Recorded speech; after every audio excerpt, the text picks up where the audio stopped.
I'm here to ask you one question, and one question only. Explosions? Hey guys, Nami here, and I wanted to go over a build that is very simple, very easy to use, can destroy all tiers of content in the game. It can take out every champion as long as you have the correct gun. It is very versatile. You can change some of the fragments around, you can change the mods, so let's get to it. For our abilities, we will be using the Well of Radiance, the most powerful thing of the game. This is a 50% damage reduction and 100 health a second. Due to it giving us Radiant, we will have intrinsic anti-barrier in our Well of Radiance. The class ability is a personal preference. I go with Healing Rift. For our melee ability, I personally go with Celestial Fire due to it allowing us to have range with our melee in endgame content. For our grenade, we will be using Fusion because it is a fast cooldown and quick burst damage. Paired with the Touch of Flame aspect, it allows us to have 2 explosions which can proc Ashes to Asses. For our aspects, as said, we will be using Touch of Flame, and the other is a personal preference.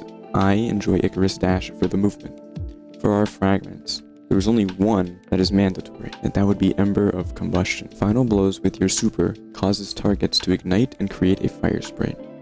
While standing in a Well of Radiance, your weapons count as a solar super. This allows your weapon to, on every final blow, ignite the enemy.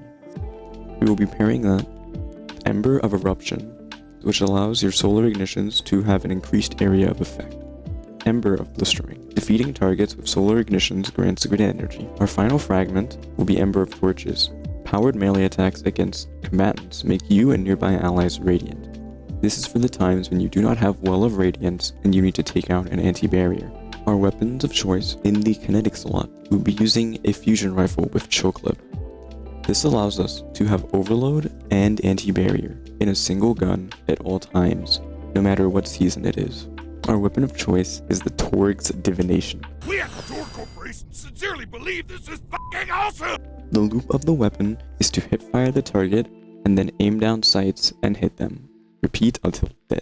Our exotic piece of armor of choice is the Phoenix Protocol. This exotic allows us to get Well of Radiance back extremely fast, almost to the point where if you have enough kills, you can get your Well of Radiance while in your well. For our mods, we will be using on our helmet 2 Ashes to Assets and a Solar Siphon mod. On our arms, we will be using 3 grenade kickstarts so that we can throw a grenade while we're in our well to hopefully get our Well of Radiance back as fast as possible. On our chest, the only mandatory is a charged up to allow us to have up to 4 stacks of armor charge. On our boots, we will be using stacks on stacks, innervation, and recuperation to give us health and grenades on every orb pickup we get. On our bond, we will be using 3 bombers. This allows us to get a chunk of our grenade energy back when we use our rift ability. The stats for the build consist of as high amount of resilience and discipline as possible. Due to TQ's Divination being an exotic primary, dealing damage and defeating targets gives more super energy than a legendary. Other choices other than TQ's Divination include Teraba, Sunshot, Polaris Lance, Prometheus Lens, the BXR Battler, the Callus Mini Tool, or any solar weapon that comes to your mind. The gameplay loop of the build would be throw your grenade whenever you get the chance to get super energy and blow everything up with TQs. Once you have your well, you may pop it as free as you want. Here you will start blowing everything up with your solar weapon, giving you a ton of super energy. Here and there, try to throw as many grenades as possible while you explode everything. I will now let this Master Lost Sector gameplay finish. Thank you and have a good day.